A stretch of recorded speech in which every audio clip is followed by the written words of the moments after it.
Hello guys, welcome back to another session on Excel macros, that is Microsoft Visual Basic for application.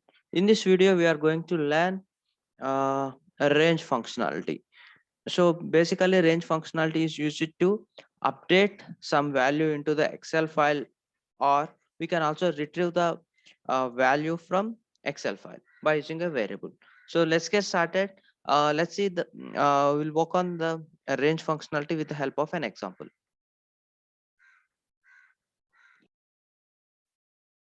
So first of all, what we need to do, we need to open an Excel file. So let me open an Excel file. We have already covered how to enable developer tab and how to create a Excel macro code. So to do that, what we need to do, so if you have a developer tab, you can just click on developer tab and you can just click on Visual Basic Editor. Let's suppose if you are not aware how to enable developer tab, you have to go to file and click on options, and let me click on custom ribbon. So in the customized ribbon, on the right hand side you can see different menu items like home, insert, page layout, formulas, data. So here you have to choose developer tab or checkbox to enable the developer tab menu items. So a developer tab menu items is having subcategories like code, add-ins, controls, XML, modify, all these things. So finally I'll just click on OK, and let me click on Microsoft Visual Basic Editor. So once you click on Microsoft Visual Basic Editor, it will navigate to the Microsoft Visual Basic development environment. So to develop a macro code, we need to choose or insert a module. So let me go to insert menu item, and here you can insert user forms, modules, or class modules.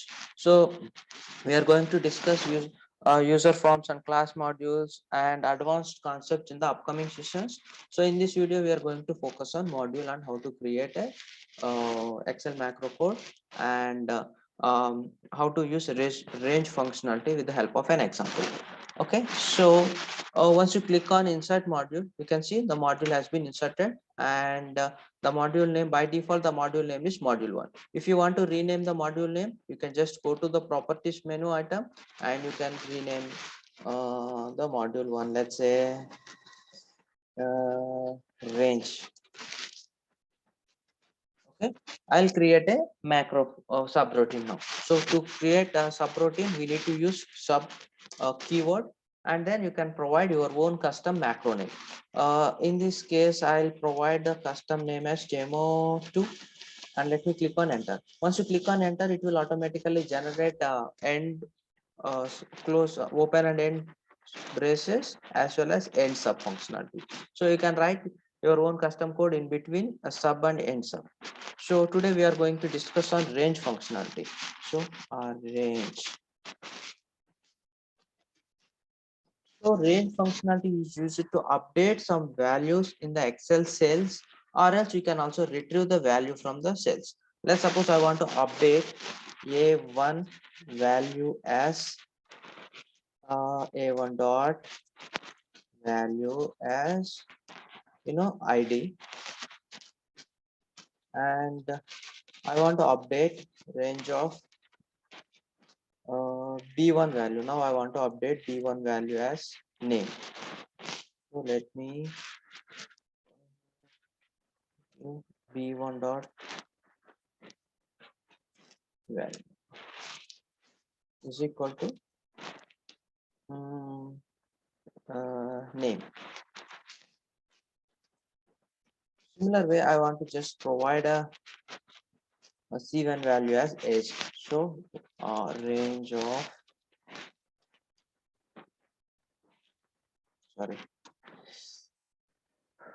range of C1 dot value is equal to I'll provide age. Okay, let me close this one. Or else what you can do, you can just copy this piece of code and you can just modify.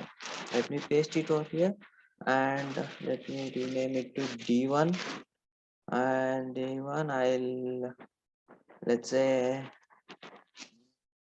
salary. Okay. This is how we can just use range functionality to update few cell values. So let me click on run by clicking on this run button, or you can just press functional F5 to run this window. Once I click on F5, you can it will automatically update all these values in the Excel cell. Let's see.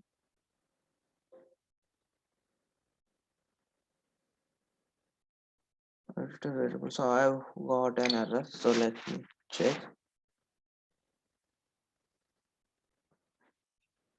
So let me try to run this thing, demo 2. So we are getting some error, compiler error. Expected variable or procedure or not module. So as that mean, so we have renamed the module name as range. Range is a predefined functionality, right? So we are not supposed to use any predefined keyword as a macro name or module name. So what I will do, I'll just rename range to 1, 2, 3, something like that. I'll rename the module first. So now let me try to run the process. Yes, here you can see the values has been updated.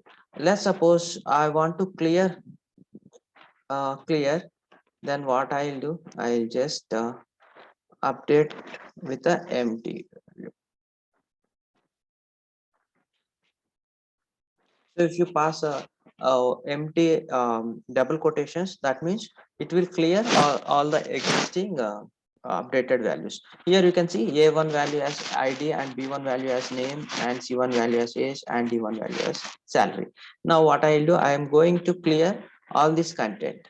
So let me run this process. Here you can see the content is all cleared now. So I'll update something again. A, B,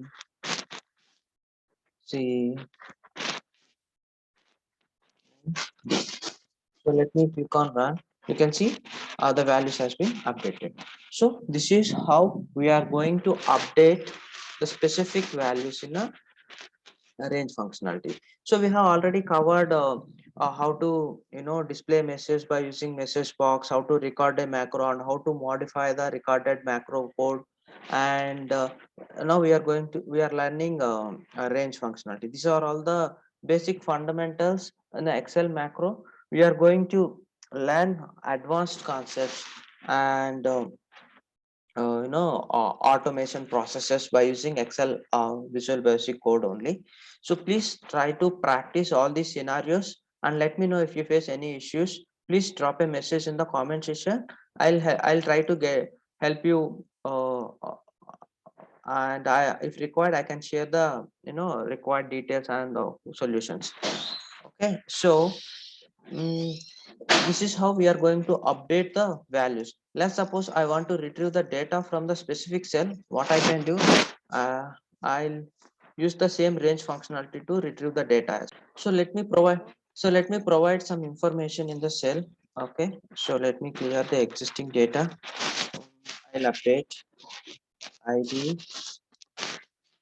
21, 24. So these are all the ID values. I want to retrieve the ID values from A1 cell. So whenever if you are retrieving a value, we need to store that value in a particular variable. So then we are going to use the range functionality. So first of all, we need to create a variable first. So dim value. This is how we are going to create a variable. So dim keyword, we need to declare dim keyword to declare a variable. And we can also assign variable type as integer or you know string or boolean. Boolean. So whenever so next in the next session we are going to discuss how to declare a variable and data types. What are all the data types available, how to assign a uh, data types and what are all the different data types available, how to assign a variable, all these things we are going to learn in the next session. So for time being, I have created a value variable, and what I want to do, I want to extract uh, a1 cell value. So to do that, what I need to do, I need to assign value is equal to range of a1 dot value. So earlier, if you want to set something in the a value, what we did, a range of a1 dot value is equal to, we have updated something like banana. Okay,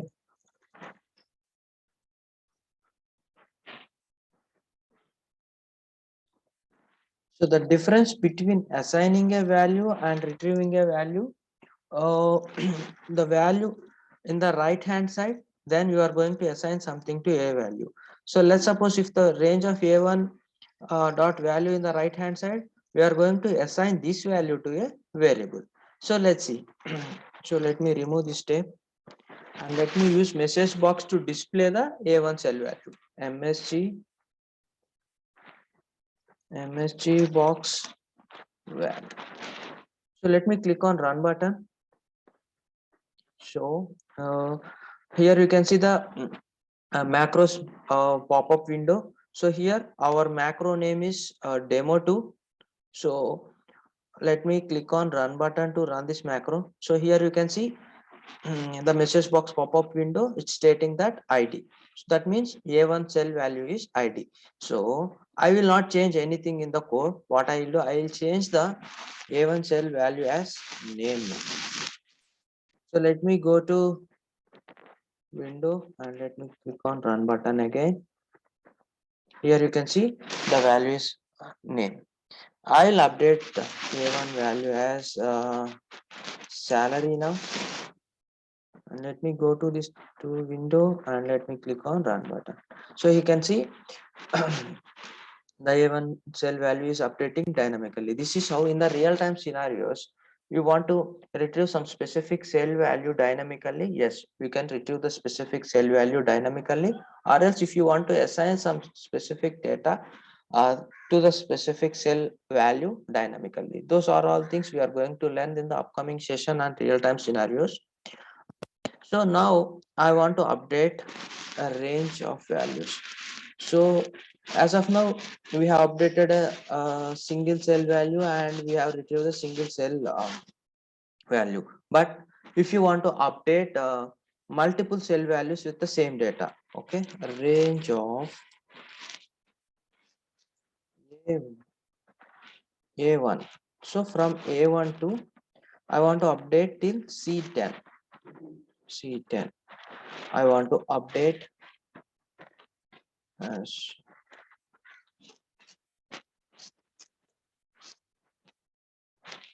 okay.